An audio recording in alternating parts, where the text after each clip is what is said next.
Hey, welcome to Good Times with Alex and Ryan. You better hit that subscribe and those ring the notification. I know I'm being annoying, but we gotta ask. Consistency is key. Consistency is key. Repetition, baby. Yeah, well, if you're here to have a good time, people that like good times, that's what they'll do. All right, I'm Ryan Sprague.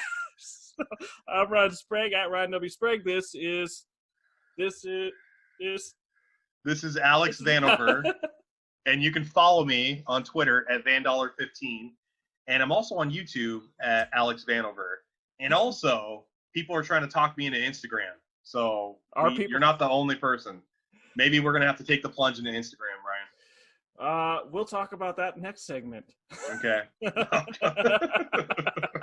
Right now, we're going to talk about some issues we've seen in the world. Oh, yeah, I think we should. Ryan, so apparently the cure to air pollution, scientists have discovered the cure to air pollution. You want to know what it is, Ryan? I would guess. Can I guess? Yeah, go ahead. Coronavirus. No, just don't go anywhere, ever. Don't drive anywhere.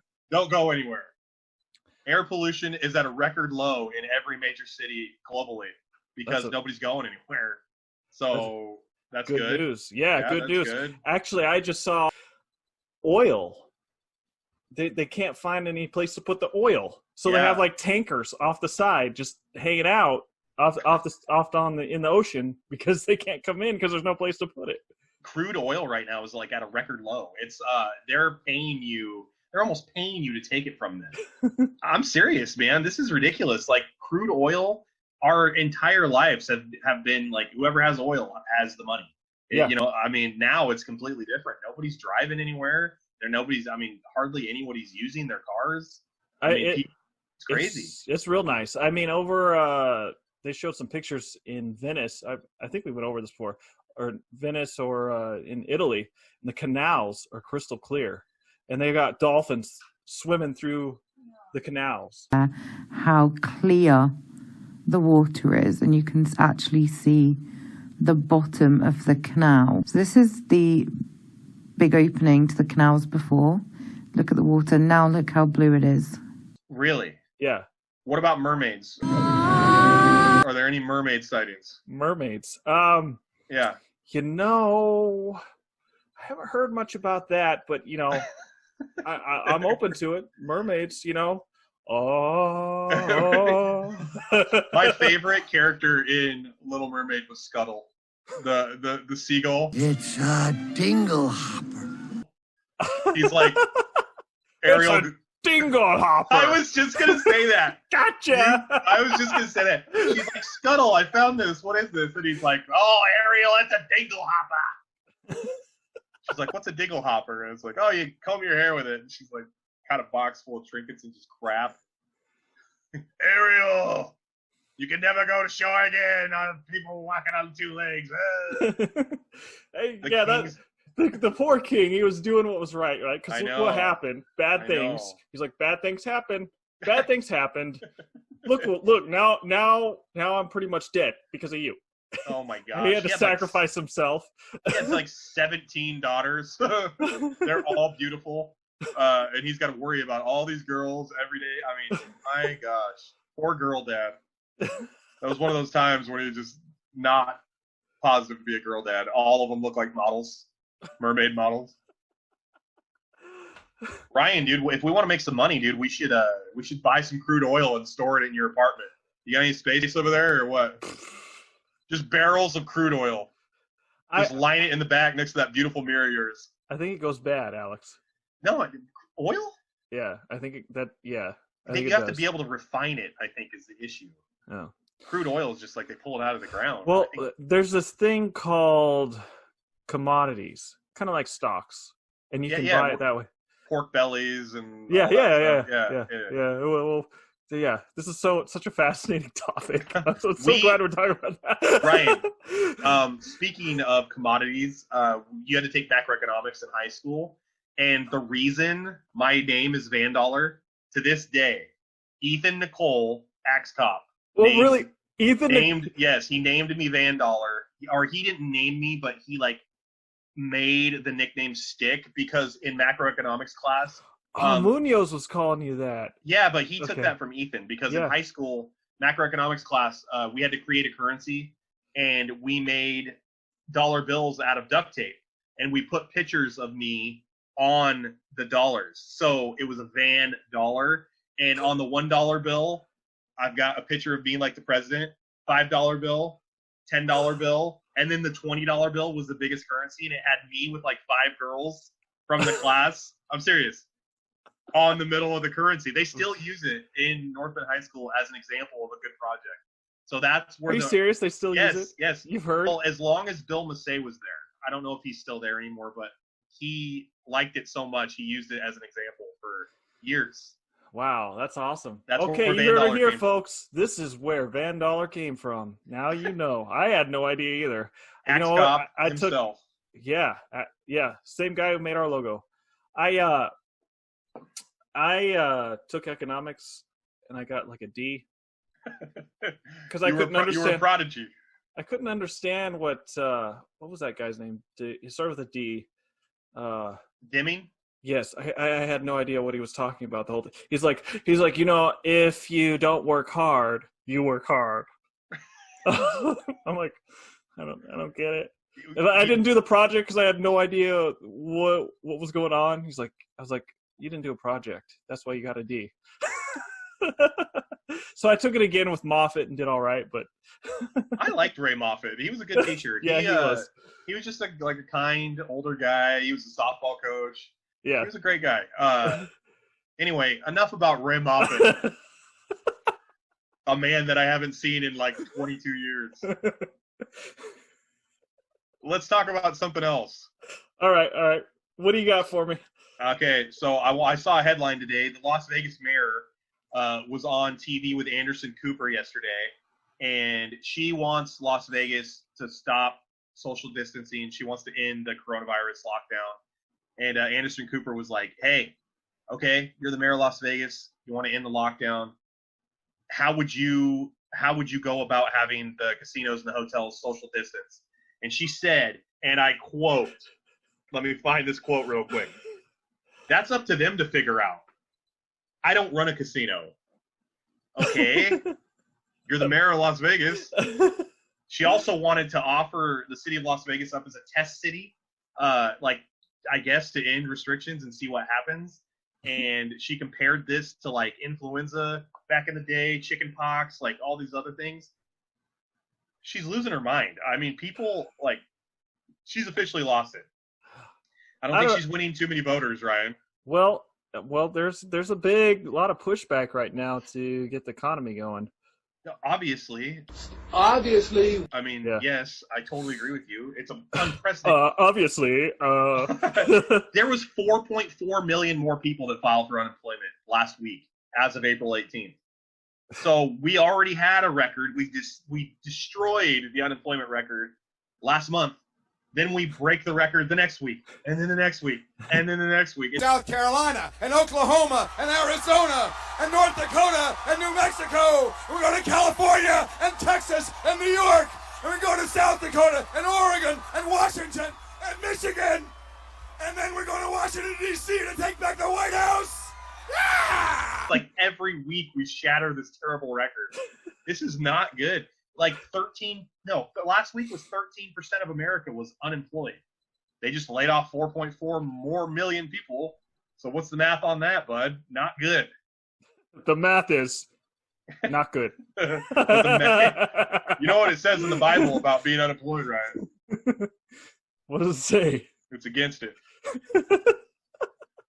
It actually says, he who does not work shall not eat. Yeah. Well, there you go. What if it's out of your control, though? What does the Bible have to say about that? It says, you shall not eat. Okay. All right. Okay. Ryan, since we're talking about such a serious topic right now, I want to get into something a little bit more serious. Make sure. Since we're talking about a serious topic, I want to get into something super serious. Okay. I want to segue into something more serious. This is more serious than anything we've ever discussed on this show, and I want you to, if you have a seatbelt available, buckle yourself in. We're going to go down the rabbit hole and see how far it goes. You take the red pill, you stay in Wonderland, and I show you how deep the rabbit hole goes. You don't get a choice between pills. You only get the red pill. Hey, listen, buckle your seat in, all right? Put a seatbelt on. Hold on to your socks. Because it's in the blood. Yeah, it's in the blood. Hold on to your hat, because here it comes. I just went down a rabbit hole on Netflix. There's this new show called Too Hot to Handle. I saw that advertisement. Yeah. You thought Tiger King was crazy? Listen to this. I'm going to set this show up for you, okay? All right, I'm setting it up. There's 8 to 10 single people. They're all super attractive, okay? Every one of them. They all know they're super attractive. They think they're going on a reality show. I don't even know what the premise of what they were told they were going to do, but they know they're going on a reality show. They all start trickling in. They get to hang out and mingle, make out, do whatever they want for the first day. They're being watched by the show's producers and creators or whatever. At the end of 24 hours, they're told that the point of the show is they can't have sex, they can't kiss, they can't do anything sexual at all. No self-gratification, nothing. Every time they do that, they get deducted money. So the entire show is just these attractive people trying not to shag each other. It's the dumbest thing I've ever seen, and I couldn't keep my eyes off it. I couldn't stop watching it. I felt horrible watching this thing, and I couldn't stop. Man, I wish you wouldn't have forced that red pill down me.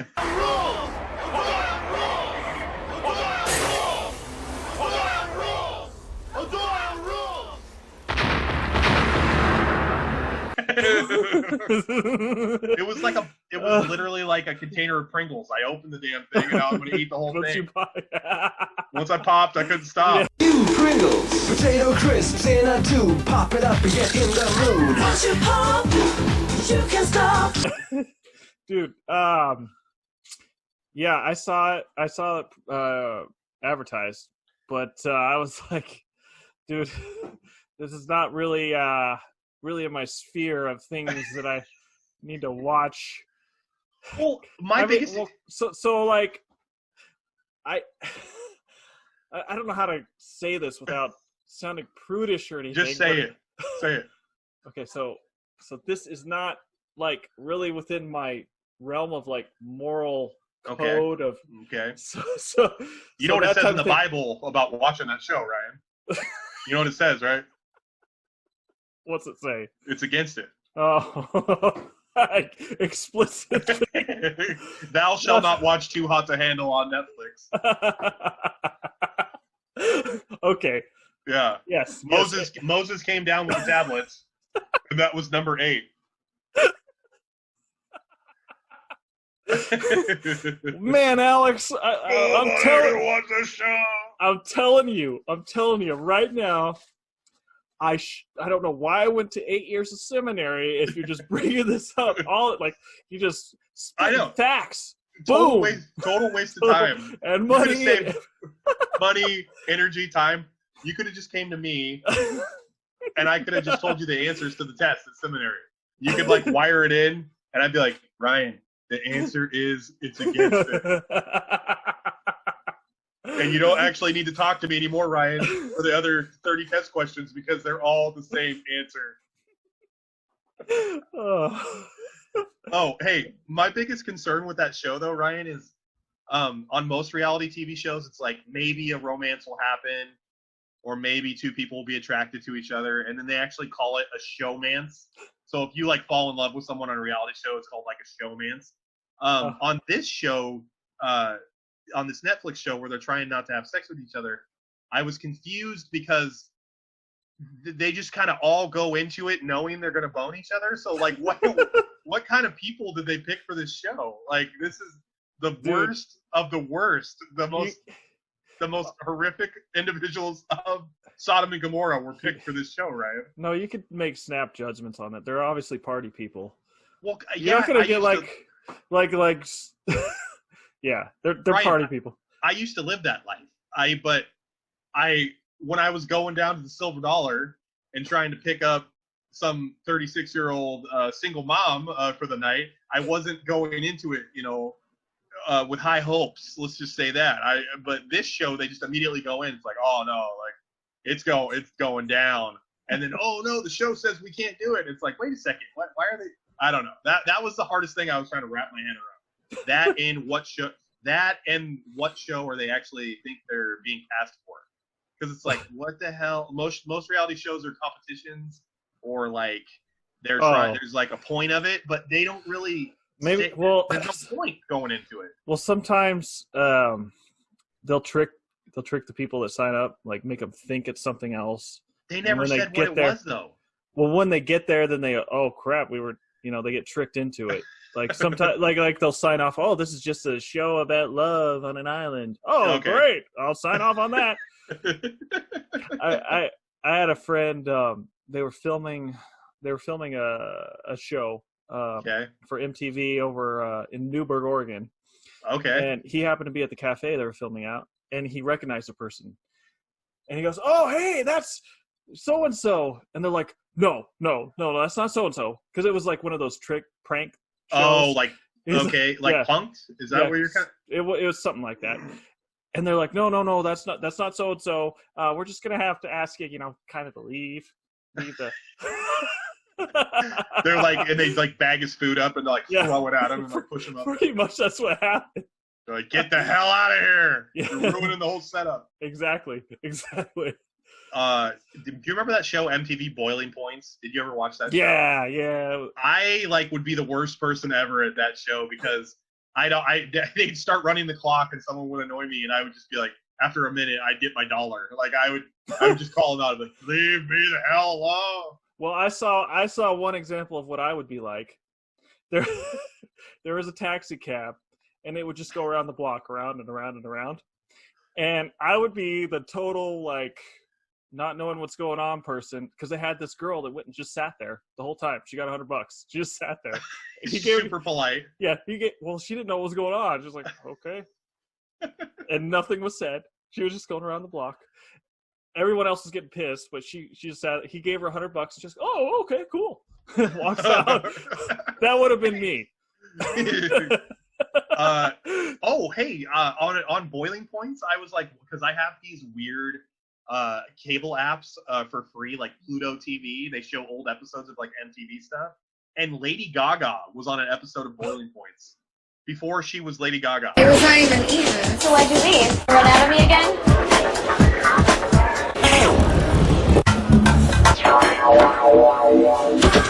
I'm gonna vomit. This is disgusting. Oh my god. Who puts that in their mouth? Would you put that in your mouth? It has all over it. Clearly you would, because you're just like... Oh, wow. Yeah, she was just eating in a cafe, and she was just trying to be, doing her music stuff before she was famous. And she was super polite to this waiter who was supposed to be driving her nuts. And she got like, $50 because she was just a nice person. Wow. Yeah, no. Wow, so if cool. any of you guys watch old MTV, you should check out that episode of Boiling Points with Lady Gaga. It's crazy. It looks nothing like her. She got like dark hair. Looks like a total just not wearing a suit of meat. She doesn't have a complete meat dress on. Of the Year award wearing the meat dress, which also featured a matching meat hat, lace-up shoes, and a meat purse. On meat, like she's going to the Grammys. She knows the game. Oh, you got to stand out, or else people aren't gonna. The problem with a dress like that, when you wear a dress completely made of raw meat, is like you can only... wait. So tell me about the times that you've worn a dress like that, Alex, so you can tell me all about what the problem is with that dress. Well, hold on. You think that I don't have any? I went to let me tell you an answer real quick. Oh god. I went to a party one time, and my apartment didn't have like food, and my friend and I were super intoxicated, and we decided that we were going to steal a pack of chicken hindquarters, like the leg and the thigh pack. So we stole this pack of chicken hindquarters and ran to my apartment, and that was a time because I stuck the chicken pack on my shirt. And your brother didn't tackle you. No, because where was he? Aaron was in Redmond working on marriage number 3. Well, I'm a little disappointed your brother didn't pop in and. What are you doing, Alex? With his cape. He's got a cape on. It has a KFC chicken bucket on the back of the cape. Aaron being married 2 or 3 times. You know what it says in the Bible, Ryan, about getting married, right? What does it say in the Bible about getting married more than once or twice? It's just Ryan, don't do it. Don't do it, and it's against it. So, It's against it. That's what it is. It's against it. Okay. New running joke. New merch. The Bible says it's against it. If you think you're doing anything remotely bad, refer to the Bible verse where it tells you that it's against it. Or anything remotely fun. The Bible's probably against that too. That's some good merch right there. Hey, remotely fun. Yeah, if it's even close to being fun, the Bible's against it. 3 divorces and marriages. I'm joking. All right, what else is going on? Oh, in sports news, Ryan, I forgot to tell you this at the beginning of the show. Happy Damian Lillard Day. Did you put your cookies and milk out for Damian Lillard in case he showed up at your house today? Because it was Damian Lillard Day Eve last night. I did not know about Damian Lillard Day. Tell me about this. Damian Lillard of the Portland Trailblazers. This is the 1-year anniversary of the 37-foot game-winning 3-point shot in the first round of the playoffs against the Oklahoma City Thunder, where he waved bye-bye to the Oklahoma City Thunder. Lillard, a chance to send the Thunder home.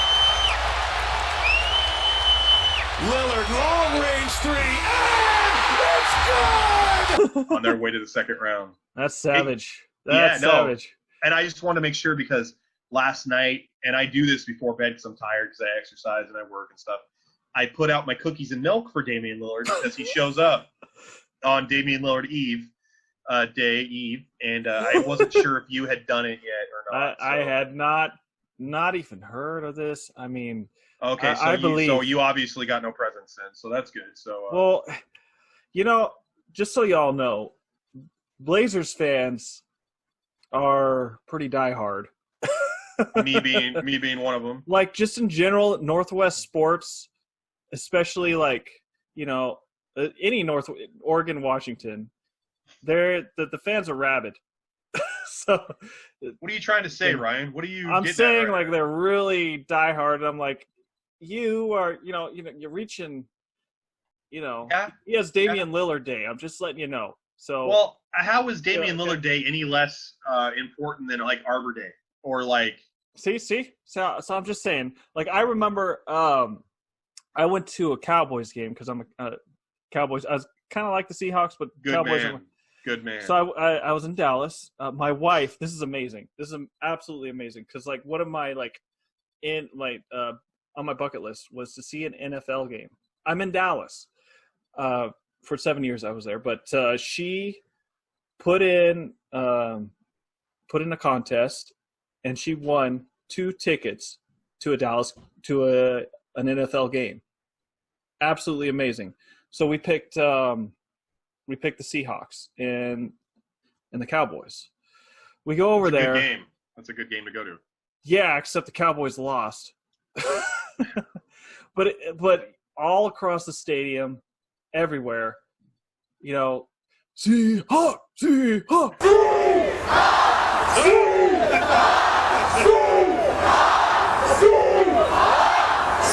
See, there's this. They're all whistling the whole time. It's wow.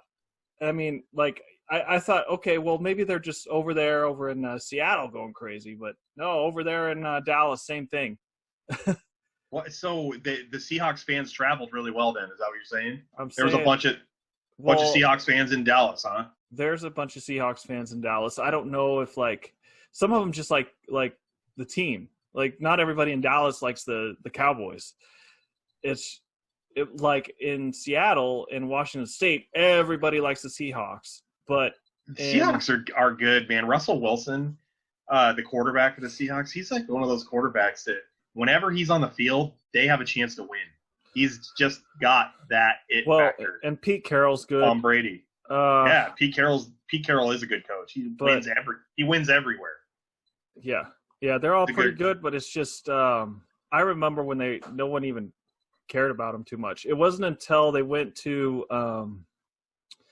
until they went to the Super Bowl with the Steelers that they really started taking off. Before that, like even in Washington, like there wasn't the craze. The Seahawks that year had a guy named Sean Alexander. He was their Oh running back. yeah. He just disappeared. Like a couple, because he carried the ball like 30, 40 times a game. He scored like 25 touchdowns. He was a stud. And they had Matt Hasselbeck as their quarterback. Oh, he man, was really good. He was annoying. I did not like that guy at all. Why? Every time he screwed up, he would point to someone else. Your fault that ball was missed. It's like, no, dude, you screwed up. I wonder if Matt Hasselbeck was that way with his hairline. If he would look in the mirror, because he was bald as a cue ball. He's like, he was. No, this isn't my fault. This is genetics. That's your fault, bud. I didn't do this. No, you think I want to look like this? I mean, the Seahawks, they lost that Super Bowl, but there was some really bad calls. It was fishy. I was like, dude, this is way bad. The Seahawks have had a couple. They've been to the Super Bowl 3 times. They absolutely destroyed the Broncos for their championship. But the year that they were gonna repeat, they were gonna win the next year against the Patriots, and they decided to throw the ball instead of run it from the 1-yard line with Marshawn Lynch. I could not believe that they didn't run the ball. I couldn't believe it. I still can't believe it. Why would you do that? I still don't understand it. And Pete Carroll's like, well, they're expecting the run. And it's like, okay, you've got a guy who averages like 5 yards to carry. You need 1 yard. You got 2 downs. Just punch it in the first time he doesn't score. Guess what? Just do it again. Why would you do that? That was the dumbest thing ever. Oh my gosh! Obviously, I don't care. Like, I'm not even a Seahawks fan, and that was just like, you know what it says in the Bible about not running the ball in. Pete Carroll should have read this in the Bible. No, you know what it says about not running the ball in from the 1 when you're trying to repeat as a champion? It's against it. It's against it. Yeah, there you go. Yeah. It's against it.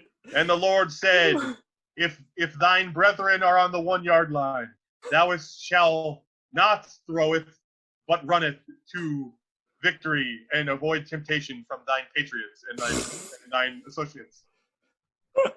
It's not exactly a perfect quote, but it's pretty close. It is. And while we're kind of on the subject of Northwest fans, yes, I was in Dallas when Portland got a soccer team. Okay. And so I'm kind of an FC Dallas fan, but the just to show you how crazy these for soccer, they have a 20-year waiting list to get scheduled on a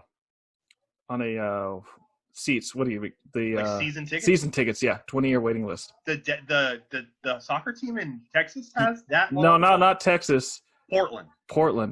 Yeah, the Portland Timbers are yeah, very popular. Yeah, Portland Timbers and the Seattle team is very popular too. Seattle Sounders, is that their name? Yeah, Sounders. I actually saw them in the airport. I saw them in the airport. We were going somewhere. I'm like, who's this? And then I took a piss next to the goalie. Yes. How did I know that? Because I looked at his tattoo. I was like, that tattoo. I'm going to see who these people are. And then I Googled Sonics, or no, it's not Sonics, Sounders tattoo. Boom, there it was. On the goalie. How come you and your dad always get to pee next to famous people? Your dad peed next to Dale Earnhardt, you peed next to the Sounders goalie. I would never be able to meet anybody famous while peeing because I'm bladder shy. If you even talk in the bathroom while I'm like hiding in a stall trying to pee, I can't go. I cannot go. So here's the deal. They seem like they're famous. They all got they're all hyper athletic, like as athletic as you can get, like no fat, like all like, but, and then they got like Sounders shirt on, or not? Yeah, Sounders shirt on. So they're wearing the gear. Brian, you'll never see a fat soccer player, man, because they're running around for like how long is a soccer? 90 minutes. 90 minutes of just running back and forth. That's insane, and they do it like in practice. You'll never see a fat soccer player. You'll never see a fat tennis player. fat hockey players don't exist because they're work their ass off. Yeah. It's just the way it is, man. Bowling might be a different story, right? Yeah, I actually dabbled professionally with bowling. And I am overweight, and I was quite successful. So actually, you were. So I would go bowling on the team because I didn't want to swim. So I would leave swim practice early so I could go bowl because free bowling, and you would always just never miss. Strike. I would always miss. I when I started on the bowling team, it was kind of like you. Like, I had heard that bowling practice was free, so you get to bowl for free. Yeah. So I was like, oh man, I'm there. I'm absolutely there. I just need to scrounge up $1.50 for soda, and I'm in heaven. So I got my bowling ball that I used to begin with was my grandpa's old Rhino, and he had actually painted, because my grandpa had glaucoma. When the ball would come out of the ball return, he had put women's nail polish on the ball so he would know which ball was his. And I had to get a new ball because when you bowl in tournaments, you can't have anything on the surface of the ball. Oh, yeah. They're like, Alex, you can't bowl with a bowling ball that's covered in nail polish. Figure it out. I was like, okay, I guess, whatever. So my first bowling ball was the ball my grandpa gave me. No, you were good. You were good. I was pretty good at swimming. Yeah, no, you were good at swimming. That was a sport that I was the top sprinter. Dude, even swimming, though I didn't try, I just hung out. I wanted to hang out, one of the social aspects of it. But dude, track and swimming were two of those sports that, like, I wish I would have done one or the other, because it was just such an amazing workout. Yeah. To get fit, because I wish if I could go back in time. This is a true story. If I was going to play football, back in '82. Back in '82. If I lettered in football 2 years, but I wish I could go back and be like, listen, I'm not playing the line. I'm going to get in shape, and I'm going to be a fullback. That's it. That's what I'm doing. And if I'm not going to play that, then I'm not going to play. And if not, I would have just played baseball and bowled, and then did something else to be physical. But I don't know. What are you going to do? What are you going to do? And unanswered prayers. All right. Well, that's about all we got for this segment. Be sure to tune in next week. Click that subscribe, hit that notification bell, and Alex? Tell all your friends. Tell everybody. Tell all your friends. The #1 podcast in the world, and that's a fact. The #1 podcast in the world. If you're not subscribed, hit that subscribe button. That's a Joe Exotic promise. Today's episode was brought to you by the Walmart meat truck. See y'all later.